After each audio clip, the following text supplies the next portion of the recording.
All right. Welcome back to Nurse Eades Nursing Made Easy. I'm your host, Nurse Eades, and today's episode that we're going to be talking about is the Human Orchestra, understanding the body, systems, and nursing practice.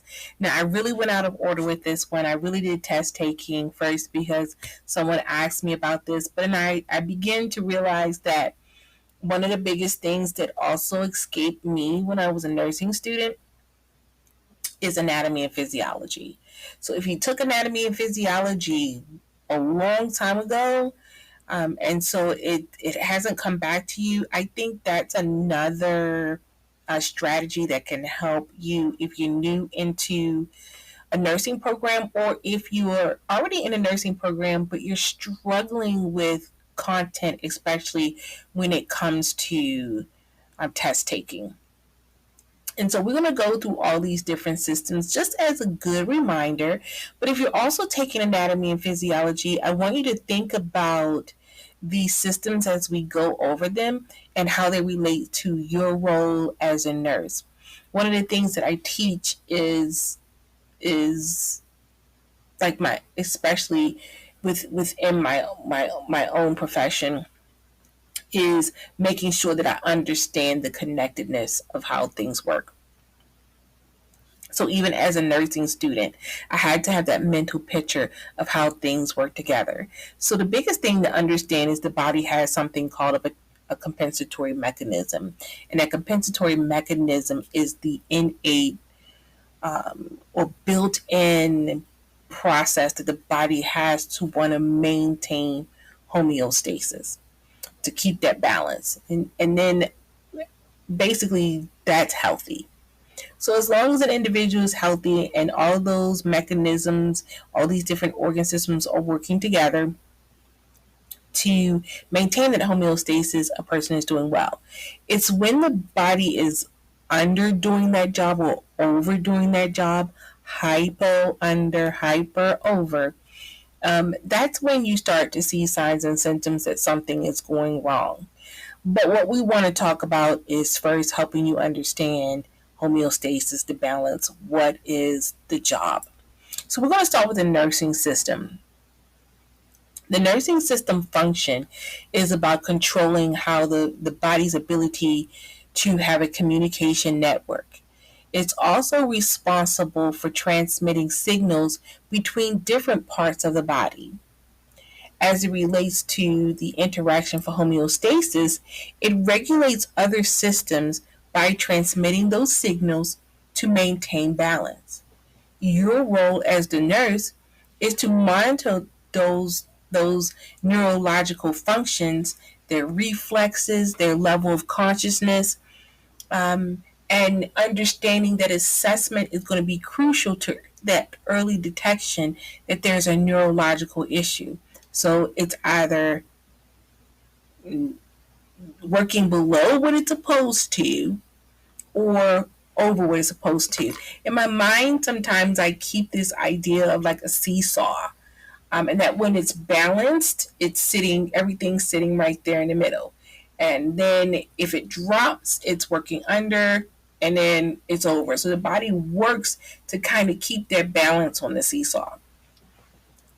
Our next system is the cardiovascular. That's about the heart. So the function of the cardiovascular system is about transporting nutrients, oxygen, hormones, and waste product throughout the body. Getting rid of things, sending things where they need to be getting rid of, sending things to where it's needed.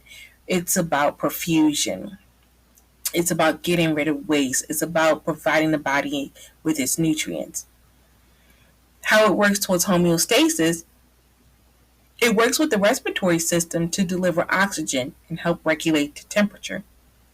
Your role as a student or as you get into nursing is to monitor the heart rate, monitor that blood pressure. It's through those assessments of those vitals that you determine if there's an issue with the heart or the circulatory health of your patient. If their heart rate goes up, the blood pressure goes up. If it drops, then it's telling you there's poor perfusion, And it's the body's is trying. Sometimes you look at the vital signs and you'll see that the body is compensating, and then other times you'll see where the body is not compensating and is becoming known within the patient's change in their heart rate, their blood pressure, their oxygen saturations, and respirations, which leads us to the respiratory system. The whole function of the respiratory system is responsible for making sure that oxygen gets where it needs to be, making sure that carbon dioxide is expelled. Um, every part of our body needs oxygens down to the cells. We need that perfusion throughout the body. When there is lack of oxygen, it becomes evident in that person's level of consciousness. And so as a result, there are so many safety risks that are out there. But with our priority questions, when there's poor perfusion, poor oxygen, there is my double D's: death and dying. And death and dying requires immediate attention. So how do you determine whether or not they have good oxygen? Well, you're going back to your vital signs. What are their O2 saturations? Assessing the patient and asking them questions. What are they saying to you? What does their color look like? Homeostasis. Respiratory system works with the cardiovascular system to help oxygenate their blood as it circulates it throughout the body. So your job is going to be assessing their breathing pattern, looking at their lung function. This is crucial to determining the respiratory health of your patient. So if it's not looking at your patient and looking, like literally going in the room and looking at them, you're looking at vital signs. Other times there are certain labs, ABGs, and things like that that we can look at blood gases that can tell us how our patient is doing. The next system takes us into the digestive system. So the digestive system works to break down food for energy.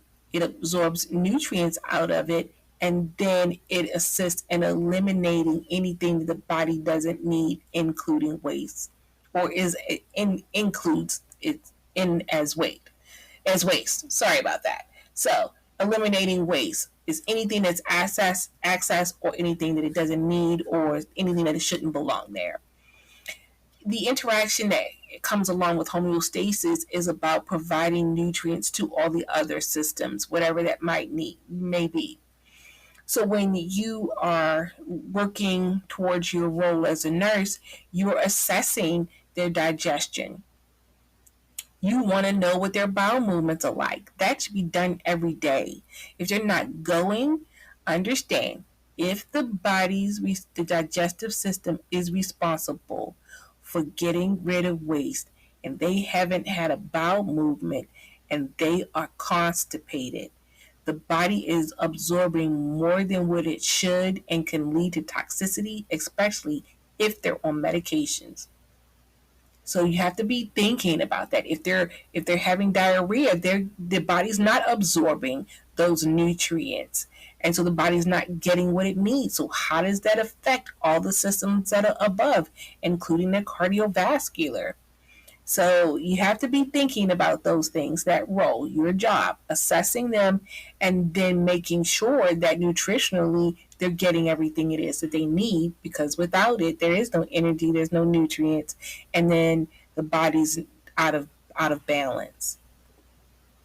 When we move on to the muscular system is very essential in allowing free movement. It helps maintain our posture, and it also helps us produce heat. As it relates to homeostasis, it works with the skeletal system for that movement, and again, helping maintain our temperature through that heat. What is your job? What is your role? Assessing those muscle strengths, the range of motion, looking at their tone, looking at their ability to move, and whether or not they can do it independently. So when things are running clearly, and we'll talk about that, I'll go through that. We're going to go into the next system. The next system is the skeletal system, which is supported by the muscular system. And its function provides support and protection and movement. It stores minerals, and it's also where the formation of blood cells happen. And as it relates to homeostasis, it's supporting that muscular system, it's supporting all the minerals that we need. And as a nurse, your role is assessing whether or not they have that bone health, that alignment that they should, and that overall health that they have. And then we'll talk, and as you learn throughout the program, your program, what happens when these things are deficient. Your endocrine system helps produce those hormones that we talk about earlier that help regulate other body systems. It like your hormones can control your growth, your metabolism, and even reproduction. So the role as a nurse is to monitor those hormone levels when a patient comes in with a complaint. Look at their gland functions, determine whether or not there's anything abnormal about them, including the thyroid, and then understanding that hormones are essential for metabolic regulation. The immune system functions as a defense against pathogens and other diseases. So it protects the body, preventing infections, and it helps coordinate with other systems for healing. So you're assessing your patient, looking to see how their if their immune system is responding correctly, if it's intact. You're looking for signs of infection that's really critical for that disease prevention. Your integumentary system is the skin that protects and regulates temperature and provides sensation when there's touch. For homeostasis, that skin is that basis for creating a barrier against infections and help regulate heat along with that cardiovascular system.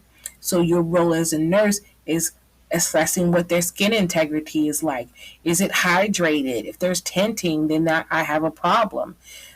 It's understanding that intact skin integrity is essential for protection against infection. With the reproductive system, its function is responsible for reproducing and also the production of sex hormones. With homeostasis, it works very well with the endocrine system for that hormone production. And so you're assessing their reproductive health. You're looking at those organs vital for sexual health and also reproductive planning. In that urinary system, which is the 11th system, you're looking at the kidney's ability to work within that urinary system to eliminate waste, regulate blood volumes, and maintain electrolyte balance. As far as it relates to homeostasis, it works with the cardiovascular system to regulate blood pressure and volume. And so when you're assessing your patient, you're assessing them for their urinary functions. You're asking those questions to determine how they go, if it's normal, if it's consistent, or not at all. And it gives a glimpse into what their kidney health is. And so it's crucial also for the maintaining of fluid and electrolyte balance. So when you look at the interconnectedness of all of these symptoms, it shows really that complexity of the human body and the importance of having a holistic approach to the care plan and the care that you're going to provide soon as a nurse. As a nurse, it is a vital role that we assess and then care for each of these systems and have an understanding of their connection amongst one another to ensure that we're giving comprehensive patient care. So with that being said, I'm just going to briefly go over those systems again. And one of the things that I just want to emphasize, and I'm not sure that I'm going to go through all of them again because that's what this podcast is about, so you can re-listen to it. But I want you to understand how that nervous system and the brain sends out signals and hormones to tell the body what it needs to do to assist in maintaining homeostasis.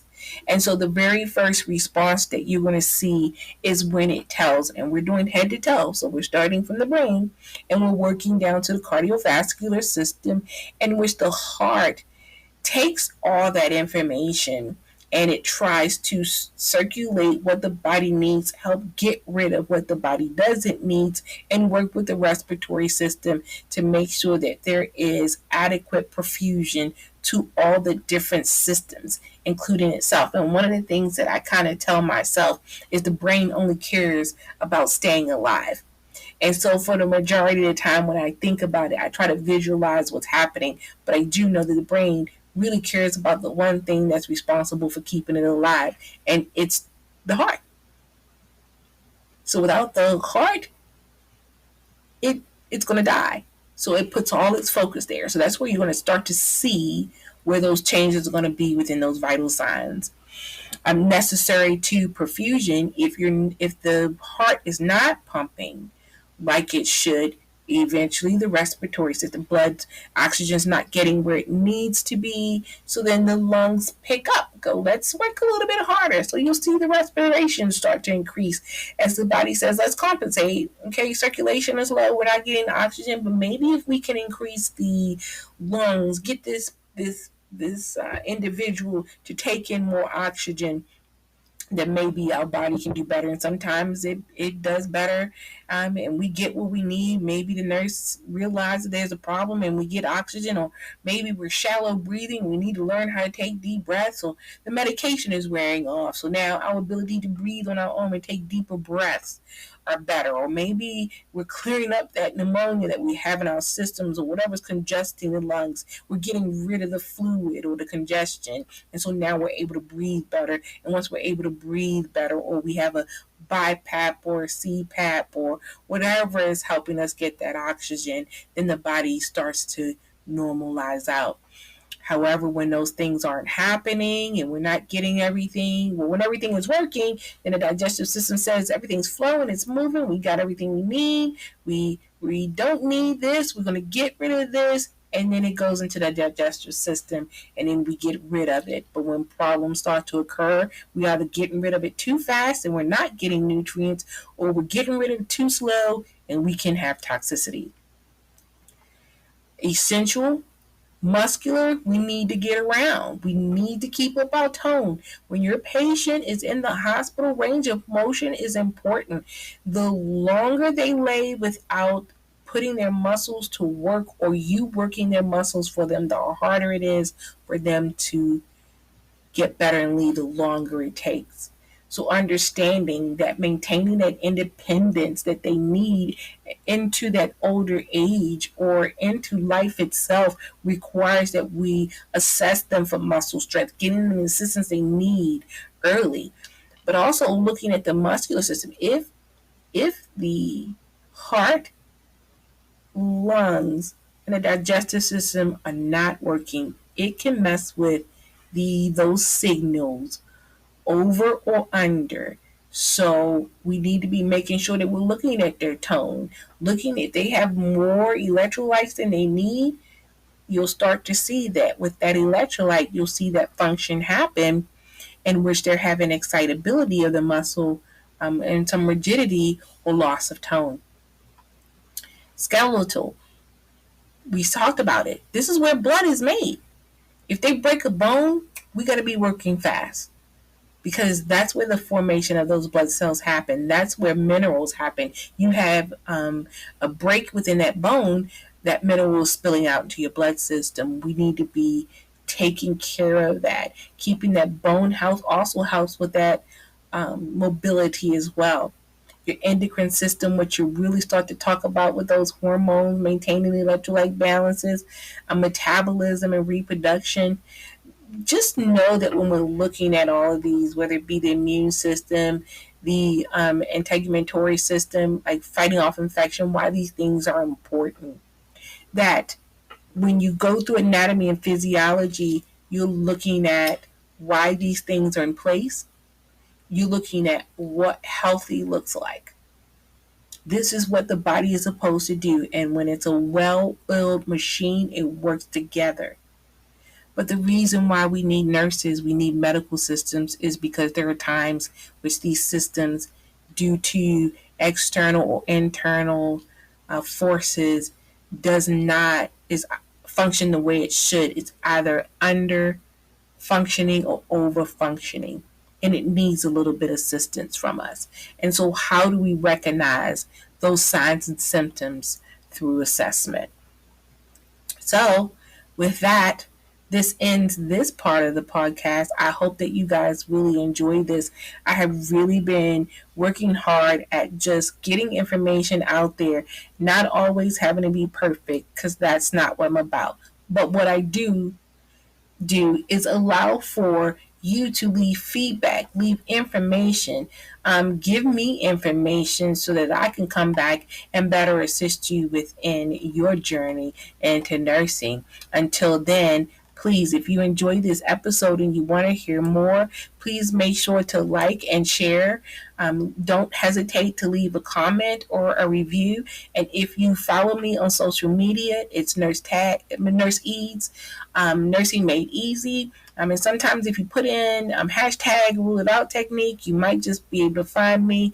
Until next time, I want you to keep studying. I want you to stay dedicated, and just remember the importance of anatomy and physiology and your role into nursing assessment.